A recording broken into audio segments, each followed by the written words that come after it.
Welcome back to Torah in 10, Parsha's Tetzei. I'm Jody Berkel, and I'm so excited to be here with you again.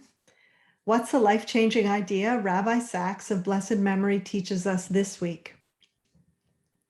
Never be too much in a rush to stop and come to the aid of someone in need of help. Rabbi Sacks shares a true story that he and his wife Elaine heard as they were being driven to the Catskills. Their driver shared with them that on a Friday afternoon, he was making his way to the Catskills to spend Shabbat with his family when he saw a man wearing a kippah bending over the side of his car on the other side of the road. One of his tires was flat and he was about to change the wheel. So the driver pulled over, went over to the man, helped him change the tire, and wished him a good Shabbos.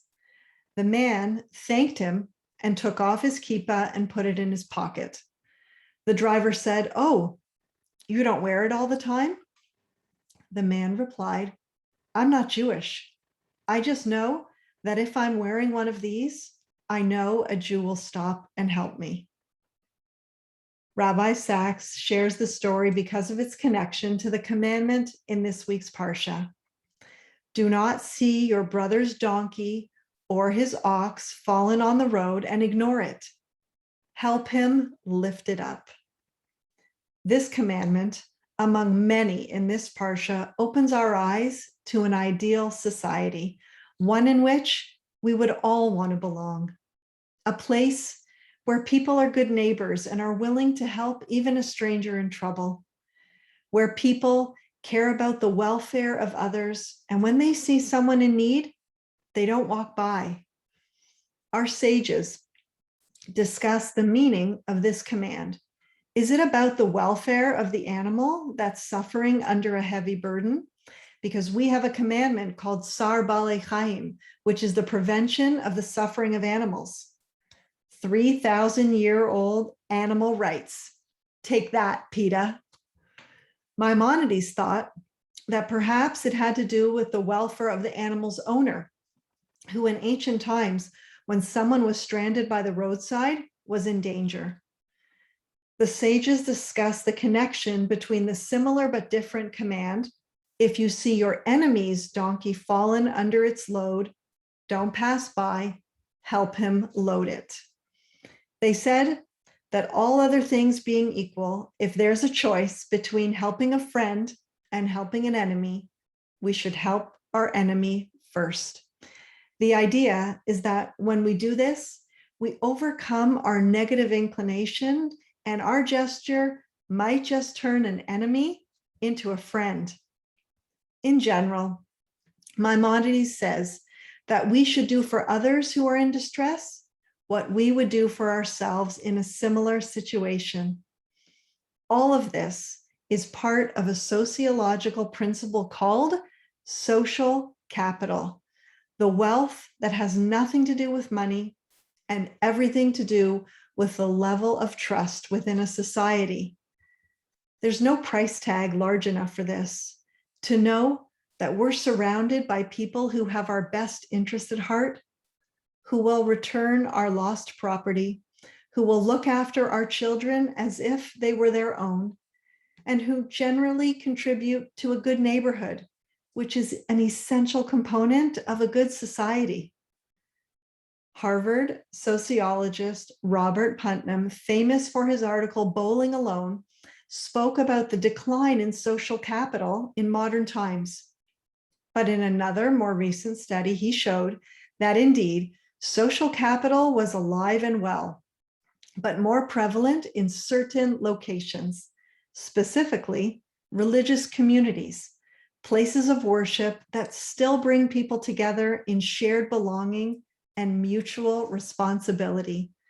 He found that people who attend church and synagogue are more likely to give to charity, to do volunteer work for a charity, to give money to a homeless person, donate blood, help a neighbor, spend time with someone who's feeling depressed, allow another driver to cut in front of them, and offer a seat to a stranger.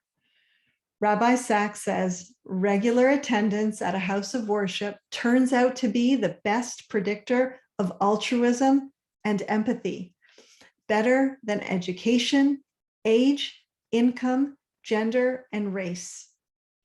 Religion creates community. Community creates altruism, and altruism turns our focus from the self to a focus on others. Rabbi Sacks writes, there is something about the sense of relationships within a religious community that makes it an ongoing tutorial in citizenship and good neighborliness. I have personally been a beneficiary of this truth. When a Chabad Rebbetzin reached out in a time of need and did a kindness for me and my family, my life was changed forever. Anyone who has experienced this knows exactly what I'm talking about. Rabbi Sacks says, though, he warns us to make sure that religiosity doesn't get in the way. My husband shared this true story with me about the Rosh Yeshiva, the head of the Mir Yeshiva in Israel, the renowned Rabbi Nosson Tzvi Finkel, Alav Shalom. A young man studying in the yeshiva approached the rabbi and said, Rosh Yeshiva, I have a problem. What's the problem? The great rabbi replied. Well, my wife asked me to take out the garbage. And what's the problem? Said Rabbi Finkel. Well, if I take out the garbage, it will take time away from my Torah learning. And also, you know, I'm a Talmud Chacham, a Torah scholar, and I'm not sure if taking out the garbage is appropriate. What do you suggest I do? Rabbi Finkel said, leave it with me. I have to think about it. The next week, in the early morning, the student was at home and heard a knock at the door. He opened the door and was a bit taken aback seeing Rabbi Finkel standing in front of him. Rosh Yeshiva, what are you doing here? Rabbi Finkel said, I'm here to take out the garbage. Let's make the point even stronger. One of my favorite Hasidic stories. I know, I always tell Hasidic stories, but they're my favorite. The Hasidim tell the story about the second Lubavitcher Rebbe, the Mittler Rebbe, who was once so intent on his studies that he failed to hear the cries of his baby son. His father, Rabbi Shner Zalman of Liadi, heard and went down and took the baby in his arms until he went to sleep again.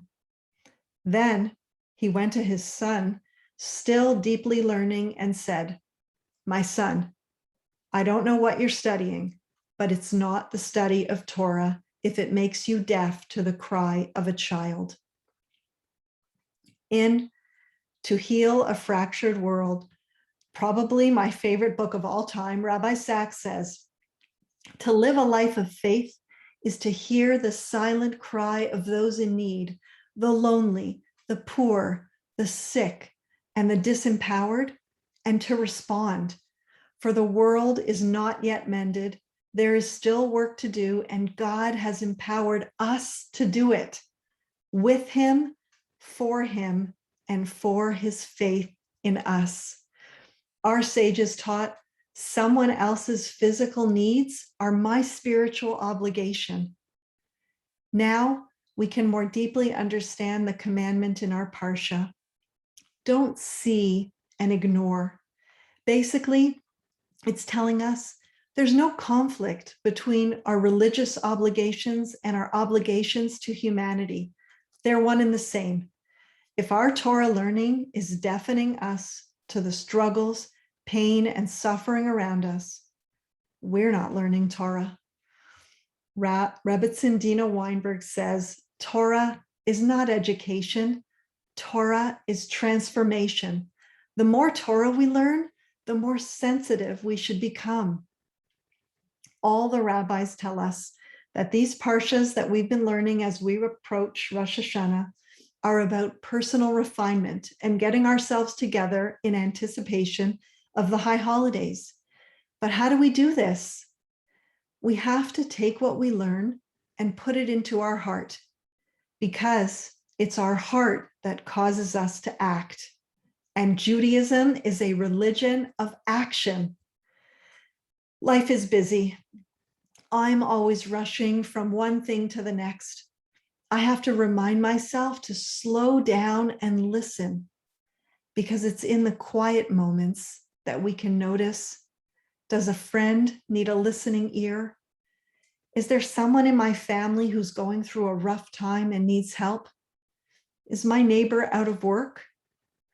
Rabbi Sacks teaches us we need to slow down when we see someone in need, whatever the time pressure, and respond. Think about a time when someone stopped to help you. How did it feel? There is no better investment of time than helping others. It may take only a few minutes, but its effects will last a lifetime for those we help and for us. Shabbat Shalom.